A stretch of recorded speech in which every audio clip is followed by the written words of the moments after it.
Un après-midi brumeux de début mars. Nous voici à Saint-Jouin-Bruneval, au nord du Havre, pour une boucle de 9 km.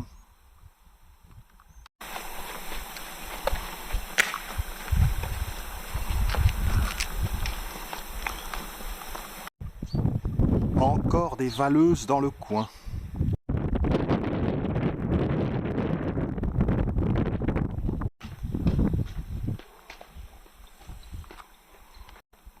L'église de Saint-Jouin-Bruneval date du XVIe siècle. On remarque son appareillage de grès.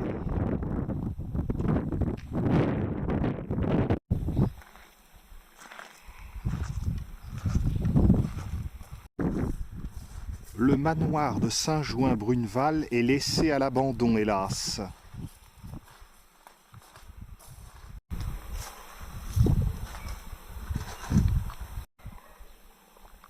On ne peut pas dire que Saint-Jouin-Bruneval soit un bourg très vivant.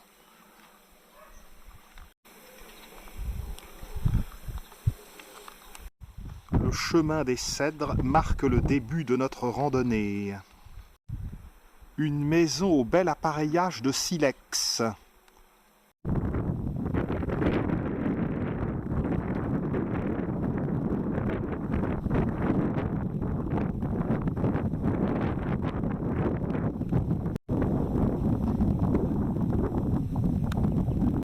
La route goudronnée cède le pas à un chemin herbeux. On aperçoit dans le lointain le restaurant Le Belvédère, un bon restaurant de la région du Havre. Nous sommes juste à proximité des falaises.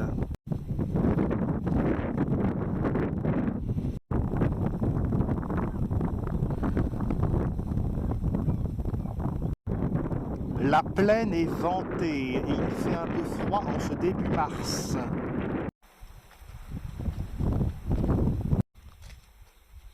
Nous voici parvenus au petit hameau de Sourdeval. Ça bourgeonne, mais il faut encore que le soleil prenne de la force. Poursuivons sur ces petites routes de campagne. Paysage cauchois, les arbres sur les talus. La falaise.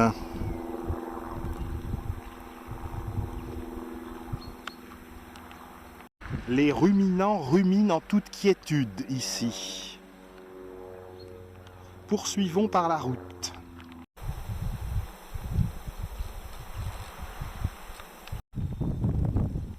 On descend vers le carrefour.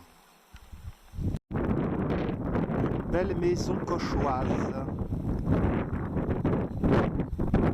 Et le portail sera à refaire. Nous sommes à proximité du port pétrolier du Havre-Antifère. Quelques perce-neige sur les talus. Alors on n'est pas parti au salon de l'agriculture. Le nom de Lord Louis Mountbatten est à l'honneur à Saint-Jouin-Bruneval. En effet, les Anglais ont effectué ici un coup de main pendant la guerre pour étudier les batteries, les radars allemands.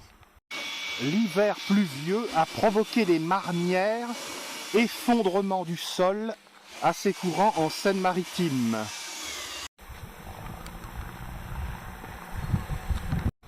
Nous poursuivons sur la rue du Tertre. Pas franchement touristique. Le restaurant du Belvédère se détache dans le lointain vaporeux. Nous arrivons en vue de la falaise de Bruneval. Ne pas confondre Bruneval et Saint-Jouin-Bruneval. On n'est pas dérangé par les randonneurs par ici. On s'approche du petit bois qui entoure le hameau de Bruneval et par où l'on descend par la sente dite du Beauminet, poétiquement. Le paysage est ici très sauvage. Avec toutes ces installations électriques, on se croirait près de Flamanville, dans le Cotentin.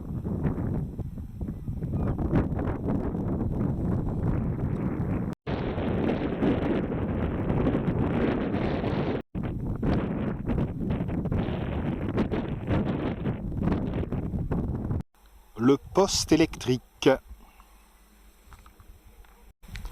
On s'approche du bois. Le début de la sente du Beauminet. Le printemps nous guette. Une belle propriété avec un vaste parc.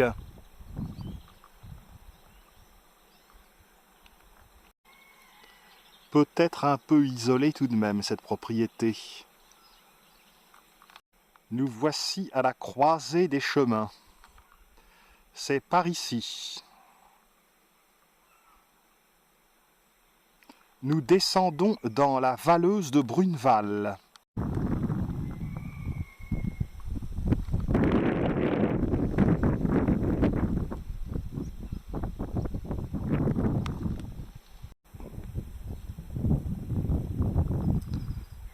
Le voici en embuscade. Nous ne nous trompons pas dans notre parcours.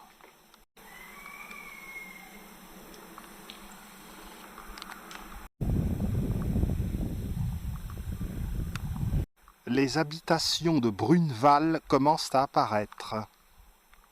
Ce petit site de Bruneval que nous allons découvrir est tout à fait charmant.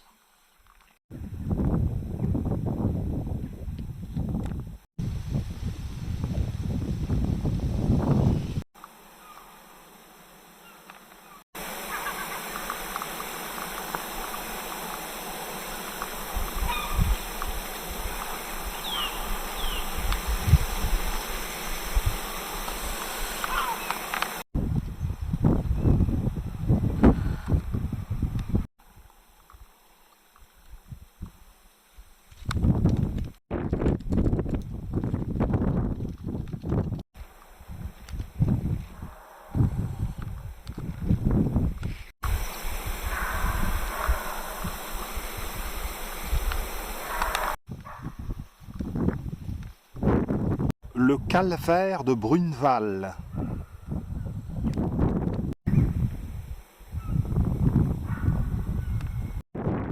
Inri, Jésus de Nazareth, roi des Juifs.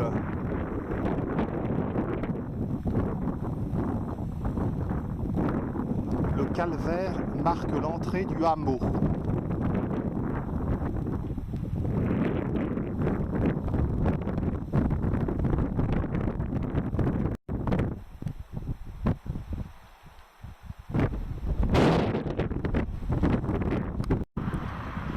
Il y a un climat doux dans cette valleuse.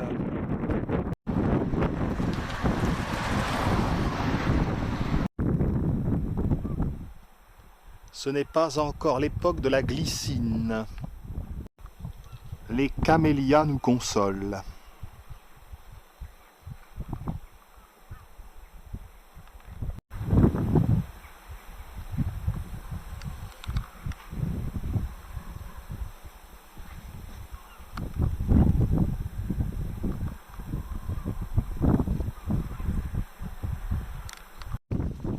Bergenia.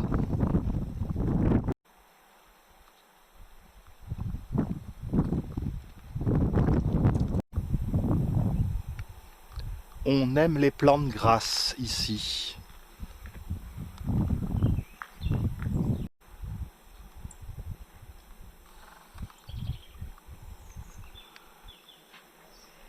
Vers la falaise.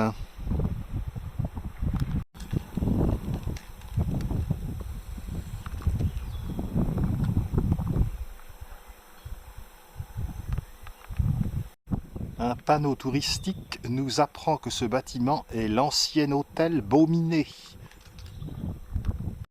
Les Allemands ont occupé l'hôtel Beauminet dès juin 1940. Pervenche. On s'approche du rivage. Ce petit village est plein de quiétude et de petits détails architecturaux.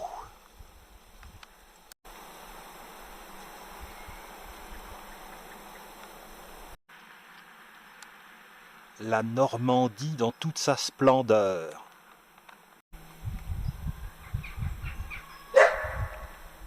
vers le rivage. Tout à l'heure, nous repartirons par cette route à droite, mais auparavant, nous allons aller voir le monument commémoratif de l'opération Beating de février 1942.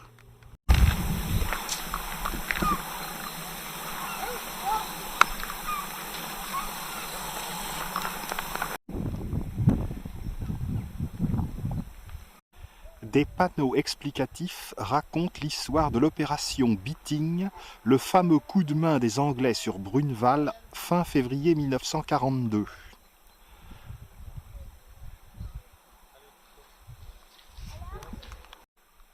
Dans la nuit des 27 et 28 février 1942, des parachutistes britanniques sont venus s'emparer du matériel des radars allemands pour les étudier.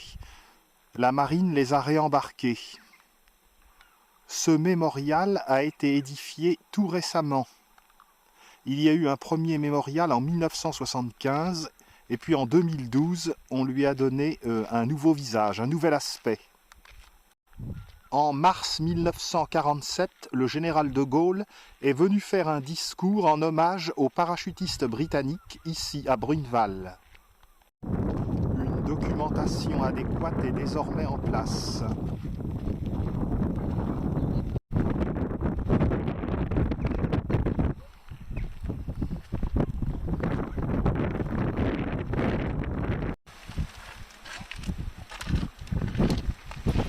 Le panorama est superbe sur la falaise de Bruneval. De cet endroit noyé dans la brume, nous apercevons le port pétrolier du Havre Antifer, qui peut accueillir des supertankers.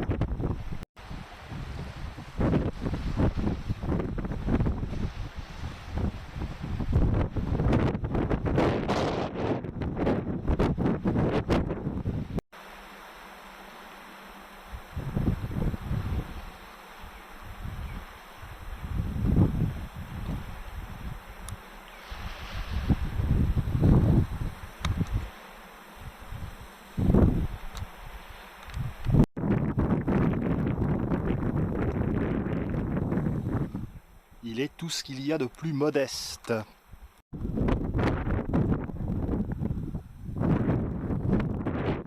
La prise du matériel allemand a constitué une avancée considérable pour la guerre.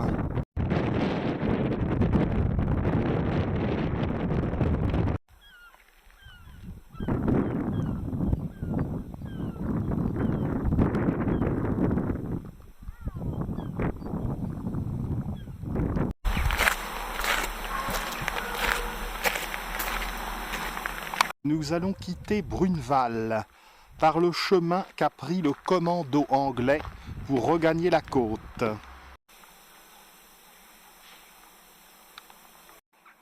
Le chemin Charles Chauveau nous amène sur le versant nord de la Valleuse de Bruneval.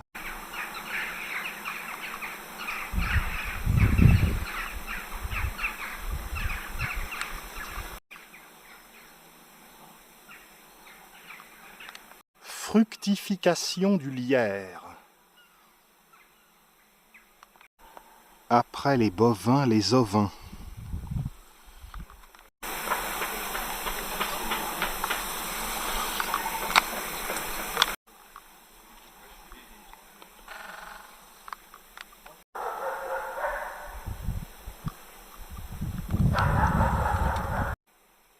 Nous nous dirigeons vers la poterie Cap d'Antifer. Nous allons traverser à nouveau la forêt en montant cette fois-ci. Lumière de fin d'hiver.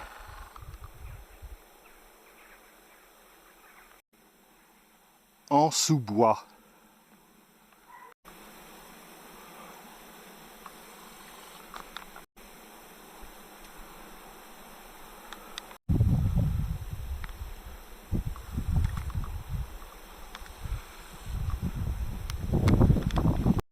La montée se termine.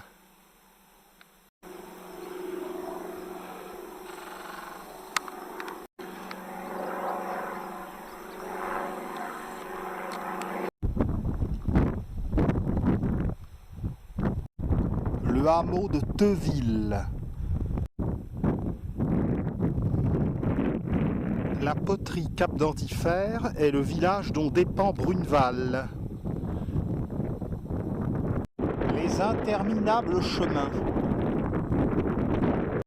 Les paysages cauchois. Cher à Maupassant.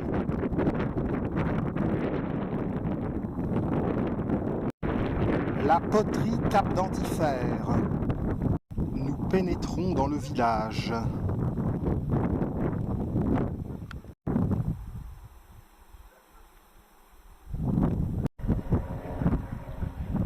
Le chant des oiseaux se fera-t-il entendre? Nous avons un accompagnateur.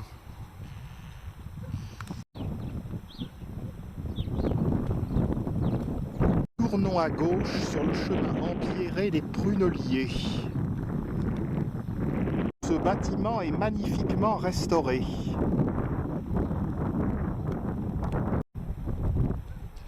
Nous n'avons pas perdu le bon chemin. La France rurale profonde. Et ses clochers. On s'enfonce à nouveau dans les bois. Très brièvement. Le chien est toujours avec nous. À présent, en voici 2. Et un 3e nous guette derrière la haie. Nous rejoignons brièvement la route goudronnée. Fort heureusement, on ne s'est pas fait mordre. Le chemin de randonnée a été clôturé. Nous allons devoir faire un détour.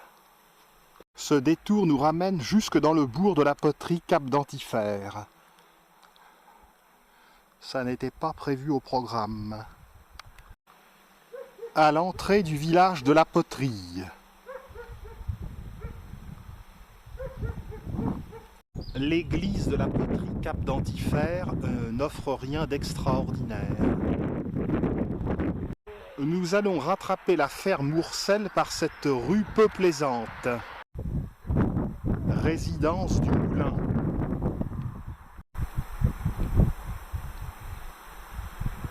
Le vent dans la plaine de la diligence.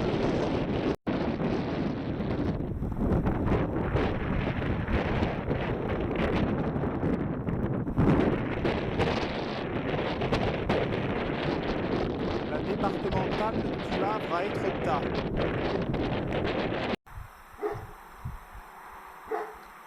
Le petit jardinet est protégé du vent par un fossé, une butte surmontée d'arbres.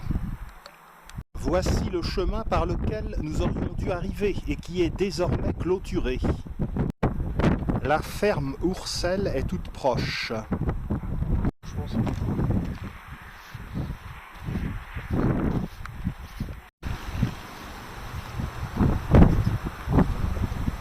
Derrière le bouquet d'arbres, la ferme Ourcel, un superbe bâtiment restauré. On commence à apercevoir la ferme Ourcel.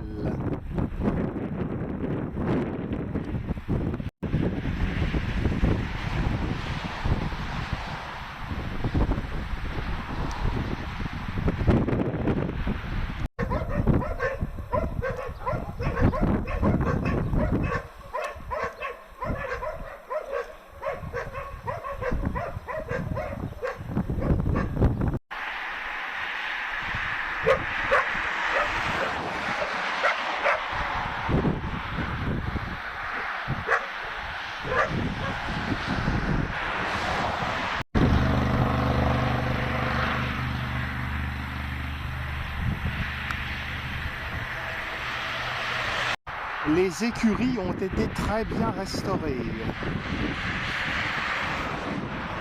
Cette partie du circuit est peu agréable, car elle longe la départementale.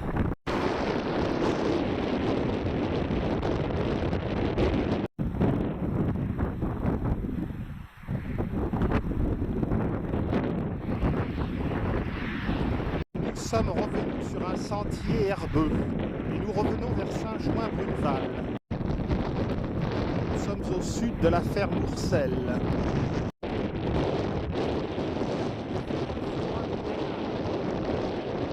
Nous sommes sur le chemin de Sainte-Marie.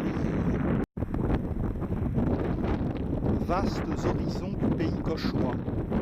Le hameau des 4 fermes. Le chemin se transforme en route, au moins nous ne sommes plus dans la bouillasse.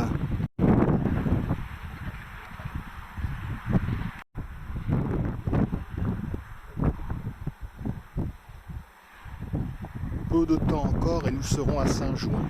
Nous traversons une section de peu d'intérêt. Le marcheur dans la plaine. Le hameau des 4 fermes n'offre pas un bien grand intérêt.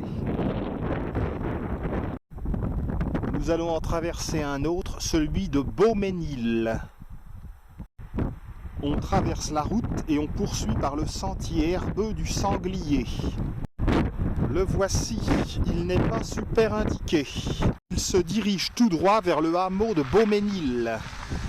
Un passage délicat. Habilement contourné. Pas l'ombre d'un sanglier, nous pouvons poursuivre. Serait-ce le Beauménil qui donne son nom au hameau?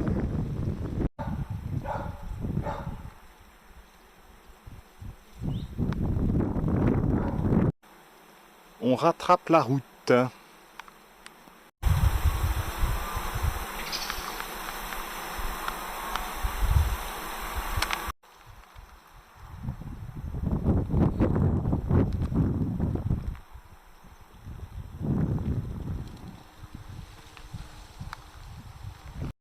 Le chemin des Ormes nous ramène à Saint-Jouin-Bruneval. La piste est assez boueuse. Une éolienne isolée.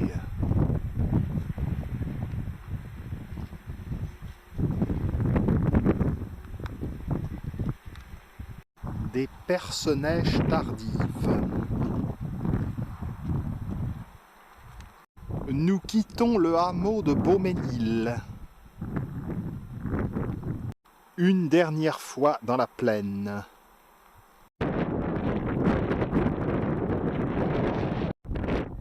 Le vent était tenace aujourd'hui. La fin du parcours est un peu pénible. Et nous voici de retour à Saint-Jouin-Bruneval. Au fond, la rue du 8 mai 1945. Le retour dans le village. Fin de notre circuit de 9 km. La silhouette étrange du manoir de Saint-Jouin dans le lointain.